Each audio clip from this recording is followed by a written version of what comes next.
అందరికీ నమస్తే. నా పేరు శ్రీకాంత్. ఫస్ట్ టైం మీరు మన ఛానల్ చూస్తుంటే సబ్స్క్రైబ్ చేస్తారని మనస్ఫూర్తిగా కోరుకుంటున్నా.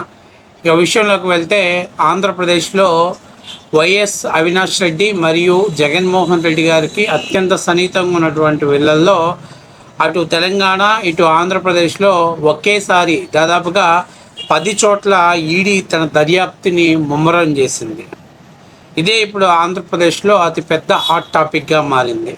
వైఎస్ అవినాష్ రెడ్డికి హైదరాబాద్లో కోకాపేటలో తన కార్యాలయం మీద ఏదైతే హైదరాబాద్ జోనల్ ఈడీ అధికారులు ఏకదాటిగా అక్కడ సోదాలు నిర్వహించారు.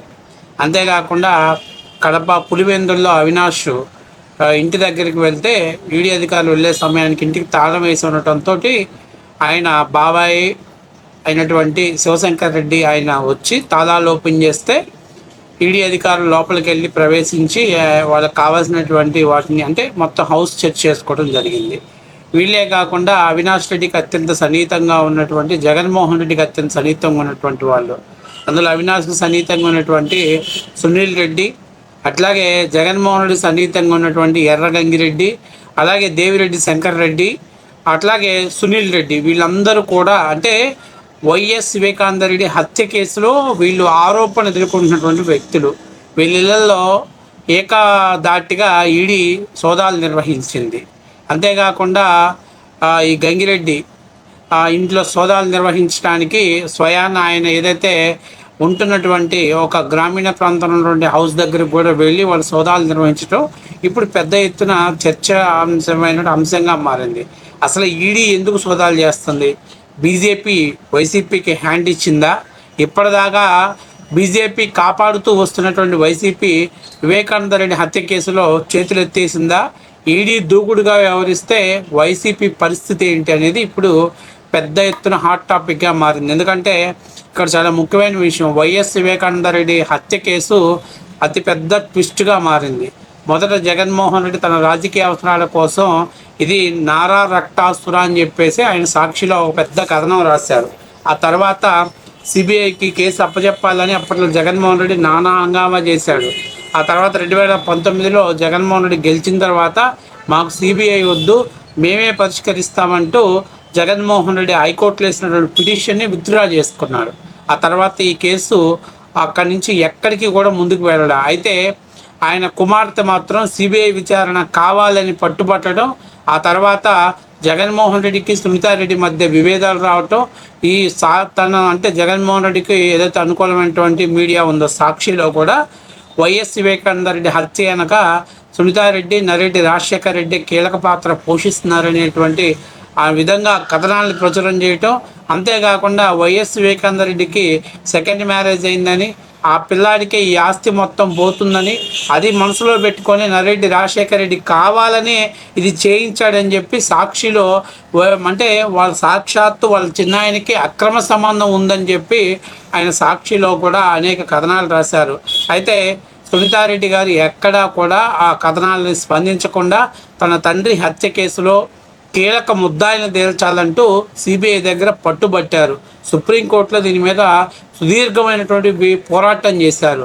అయితే గతంలో సిబిఐ కూడా అనేక విచారణలో గూగుల్ టెక్ అనేక సామాజిక మాధ్యమాల ద్వారా నేరస్తులు కాల్ రికార్డ్స్ అని అనేకమైనటువంటి సంపాదించినప్పటికీ కూడా ఎందుకు సిబిఐ దూకుడుగా వ్యవహరించలేకపోయింది. అయితే ఈ కేసు ఇక నీరుగారిపోతున్నారు, అందరూ మర్చిపోతున్నారు అనే సమయంలో ఏదైతే వైఎస్ వివేకానంద రెడ్డి హత్య కేసులో కీలక సూత్రధారులు ఉన్నారో వాళ్ళందరికీ కూడా ఈడీ ఏకమొత్తంలో దర్యాప్తులు చేయటం అనేది ఇప్పుడు అతిపెద్ద హాట్ టాపిక్గా మారింది. దీని మీద ఏదైతే పోలీసు ఇప్పుడు ఆంధ్రప్రదేశ్లో ఇది పెద్ద హాట్ టాపిక్గా మారింది. దీని మీద కూడా పూర్తి విచారణ చెయ్యాలి, అంటే మళ్ళీ విచారణ ప్రారంభిస్తున్నారేమో అనేటువంటి అనుమానాలు ఉత్పన్నమవుతున్నాయి. ఎందుకంటే గతంలో వైఎస్ వివేకానంద రెడ్డి హత్య కేసులో వైఎస్ భాస్కర్ రెడ్డిని అరెస్ట్ చేశారు, ఆయన రిమాండ్కి పంపించారు. ఆ తర్వాత వైఎస్ అవినాష్ రెడ్డిని అరెస్ట్ చేయాలని చూస్తే అప్పట్లో ఆంధ్రప్రదేశ్ ప్రభుత్వం ఆయనకు నేను ప్రొటెక్షన్ అంటే పోలీసులకు సిబిఐ వాళ్ళకు మేము ప్రొటెక్షన్ ఇవ్వలేము, శాంతి భద్రతలు మా పరిధిలో లేవు, మా వల్ల కాదు అంటే అప్పుడు గతంలో చేతులు ఎత్తేశారు. కానీ ఇప్పుడు ఇప్పుడు వైఎస్ అవినాష్ రెడ్డికి వ్యతిరేకమైనటువంటి ప్రభుత్వం ఉండటంతో, అంతేకాకుండా దాదాపు సునీతారెడ్డి గారు ఒక రాష్ట్రానికి కేంద్రం ఒక ముఖ్యమంత్రిగా పనిచేసినటువంటి తమ్ముడు, అలాగే ఒక మంత్రిగా పనిచేసినటువంటి వ్యక్తి, ఎంపీగా పనిచేసినటువంటి వ్యక్తి అత్యంత దారుణంగా చనిపోతే న్యాయ వ్యవస్థలో అతనికి న్యాయం జరగకపోతే ఎలాగా అంటూ ఆమె సాక్షాత్తు రాష్ట్రపతికి లేఖ రాయటంతో ఇప్పుడు ఈడీ దూకుడుగా వ్యవహరించడంతో ప్రస్తుతం అసలు ఏం జరుగుతుంది, ఈడీ ఎందుకు ఈ కేసులో దర్యాప్తు చేస్తుంది, ఈడీ ఎందుకు ఏ డాక్యుమెంట్ల కోసం ఈరోజు ఇన్ని సోదాలు నిర్వహిస్తుంది, అట్లాగే వివేకానంద రెడ్డి హత్య కేసులో ఇచ్చినటువంటి 4 కోట్ల రూపాయల డబ్బులు ఎక్కడివి, ఎవరి ద్వారా వచ్చాయి, ఎందుకు సప్లై చేశారు, అసలు ఈ హత్యకు మొత్తం డీల్ ఎంత, దీని మీద కూడా ఈడీ ఇప్పుడు దానికి సంబంధించినటువంటి డాక్యుమెంట్స్ వెతుక్కునే ప్రయత్నంలో భాగంగానే సోదాలు నిర్వహిస్తున్నారని చెప్తున్నారు. అదే కానీ జరిగితే వైసీపీ పుట్టి మునిగిపోయినట్టే. అంతేకాకుండా ఇన్ని రోజుల దాకా తమని కాపాడుతూ వచ్చిన వాళ్ళు ఒక్కసారిగా చేతులెత్తేయడంతో వైసీపీకి చాలా ఇబ్బందికరమైన పరిస్థితి ఏర్పడింది. ఆంధ్రప్రదేశ్లో ఇప్పటికే వివేకానంద రెడ్డి హత్య కేసులో వైఎస్ జగన్మోహన్ రెడ్డి గారు వైఎస్ అవినాష్ రెడ్డిదే కీలక పాత్ర అని చెప్పి చాలామంది ఊహించుకుంటున్న తరుణంలో ఈడీ కానీ పూర్తి స్థాయిలో దర్యాప్తు చేస్తే మాత్రం వైసీపీకి జగన్కి ఇబ్బందికరమైన పరిస్థితి అనేది ఖచ్చితంగా ఏర్పడుద్ది. అంతేకాకుండా ఇక్కడ చాలా ముఖ్యమైన విషయం ఏంటంటే, గత 5 ఏళ్లలో జగన్మోహన్ రెడ్డి ముఖ్యమంత్రిగా ఉన్నప్పుడు ఎక్కడా కూడా ఒక్క కేసు కూడా ఆ జగన్మోహన్ రెడ్డి గారు అంటే దీనికి సంబంధించినటువంటి కేసుని జగన్మోహన్ రెడ్డి గారు చేయలేదు. కనీసం ఈ కేసు పురోగతి సాధించలేదు. కనీసం ఈ కేసు మీద ఎటువంటి శ్రద్ధ చూపించలేదు. అంతేకాకుండా ఏదైతే దీంట్లో నిందితులుగా ఉన్నటువంటి వాళ్ళంతా కూడా వైఎస్ఆర్సీపీ పార్టీకి అంటే జగన్మోహన్ రెడ్డికి సన్నిహితంగా ఉన్నటువంటి వాళ్ళు కావటం ఈ కేసులో అతిపెద్ద విశేషం. అయితే గతంలో గూగుల్ టెక్ అనే ఆధారాల ద్వారా ఈ కేసులో మేము చాలా సాక్ష్యాలు సంపాదించామని సిబిఐ వాళ్ళు చెప్తున్నారు. సో ఒకవేళ కానీ నిజంగానే ఈడీ కేసుకు సంబంధించినటువంటి విషయాల మీద కానీ ఖచ్చితంగా కానీ దర్యాప్తు చేసింది సంస్థ అని అంటే మాత్రం జగన్మోహన్ రెడ్డికి వైసీపీకి లైఫ్ థ్రెట్ ఉన్నది అనేది మాత్రం 100కి 100% నిజం. ఎందుకంటే పొలిటికల్గా లైఫ్ థ్రెట్ ఉంటుంది వాళ్ళకి. ఎందుకంటే ఇక్కడ దస్తగిరి ఇంట్లో కూడా స్వాదాలు చేయడం జరిగింది. మళ్ళీ ఈడీ మొదటి నుంచి దీని మీద విచారణ బాధ్యతలు తీసుకుంటుంది. ఇప్పటిదాకా జగన్మోహన్ రెడ్డి గారు సిబిఐ వాళ్ళు గతంలో వైసీపీ అధికారంలో ఉండటం వల్ల ఆ దూకుడుగా వ్యవహరించాలని ప్రతిసారి కళ్యం వేస్తూనే వచ్చారు.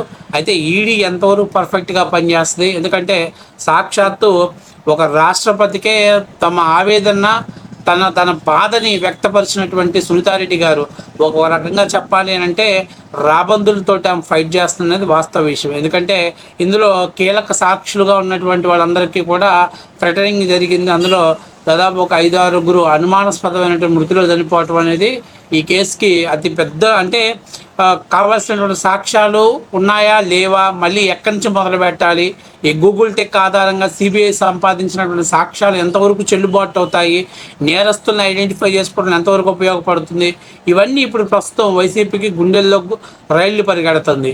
ఎందుకంటే ఇప్పుడు దాకా ప్రశాంతంగా ఉన్నటువంటి వైసీపీకి ఒక్కసారిగా ఈడీ దూకుడు పెంచడంతో ఒకేసారి 10 చోట్ల సోదాలు నిర్వహించడం, అలాగే కీలక డాక్యుమెంట్స్ని స్వాధీనం చేసుకోవడంతో ప్రస్తుతం వైసీపీ డైలమాలో పడింది. అవినాష్ రెడ్డి కార్యాలయం వద్ద తమ అభిమానులు పూర్తి నిరుత్సాహంతో ఉన్నారు. ఎందుకంటే ఇప్పటిదాకా ఈ కేసు ఇక క్లోజ్ అయిపోతుంది అనుకున్న సమయంలో మళ్ళీ దీన్ని రీఓపెన్ చేయడం అనేది ఒక రకంగా వైసీపీకి ఇబ్బందికరమైన పరిస్థితి అనేది వాస్తవ విషయం. అయితే ఈ కేసులో ముఖ్యంగా సునీతారెడ్డి గారిని మనం మనస్ఫూర్తిగా అభినందించాలి. ఎందుకంటే హత్య జరిగిన దగ్గర నుంచి ఇప్పటిదాకా కూడా ప్రభుత్వ ఒత్తిళ్ళన్నీ కూడా తల ఉంచి ఎట్టి పరిస్థితుల్లో నా తండ్రిని చంపింది ఎవడో ప్రపంచానికి తెలియాలని పట్టుబట్టి ఆమె పోరాటం చేసింది.